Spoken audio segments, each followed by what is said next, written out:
Telovýchovná jednota Partizán Súľov Hradná je dobrovoľným združením občanov, ktorí vykonávajú športovú činnosť s hlavným zameraním na futbal.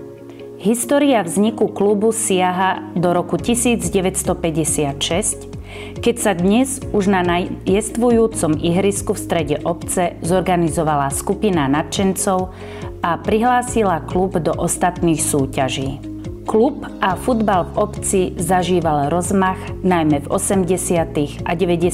rokoch minulého storočia.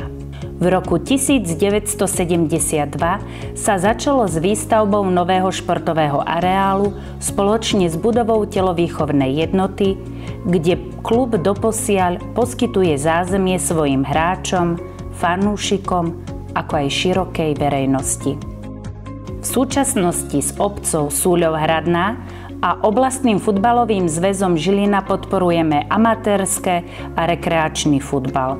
Družstvo dospelých pôsobí v druhej najvyššej oblastnej futbalovej súťaži, do ktorej sa prebojovalo v sezóne 2022-2023. V mládežníckych kategóriách reprezentujú náš klub družstva mladších žiakov, staršej a mladšej prípravky. Cieľom klubu do nasledujúcich rokov je dobudovanie športovej infraštruktúry tak, aby sa futbalový areál stal miestom, kde budú našim občanom vytvorené čo najlepšie podmienky na šport, rekreáciu, ale aj spoločenské podujatia.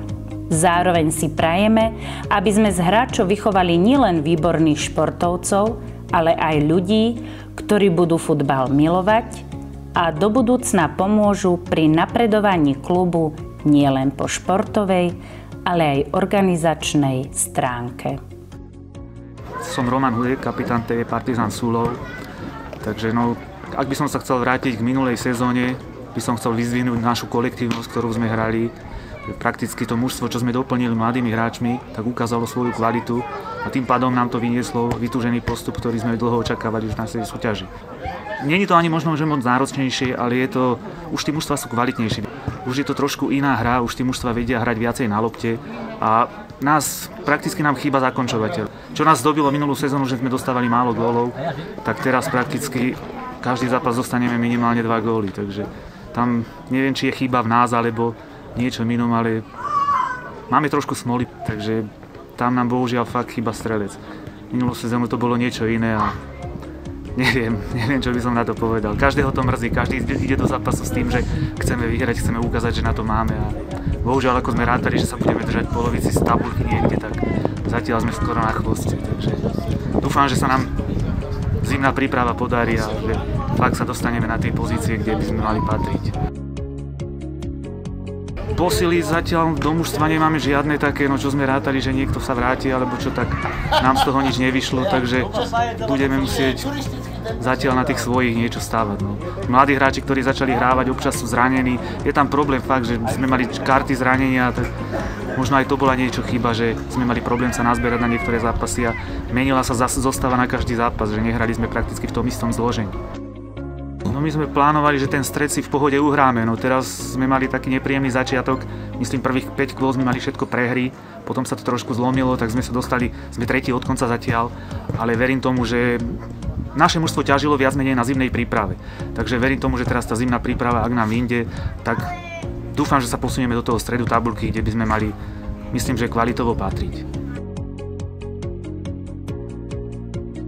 Začali sme sa venovať mladšej prípravke a takým veciam, takže tam to majú na starosti hlavne Marek Ďurajka, ten okolo toho veľa beha a tam si myslím, čo som aj bol pozrieť párkrát, tak sú tam fakt veľmi šikovní chlapci, ktorým keď sa budeme venovať, tak veríme, že z toho niečo bude a tí chlapci majú záujem o futbal, baví ich to, je vidieť, že fakt, že aj rodičia majú záujem ich tam doviesť a všetko, takže my musíme stavať teraz na tých veciach, že dokážeme s tými mladými pracovať, s tými najmenšími vlastne a veríme, že z nich niečo vyrastie a budú ťahať túto súľovské mužstvo.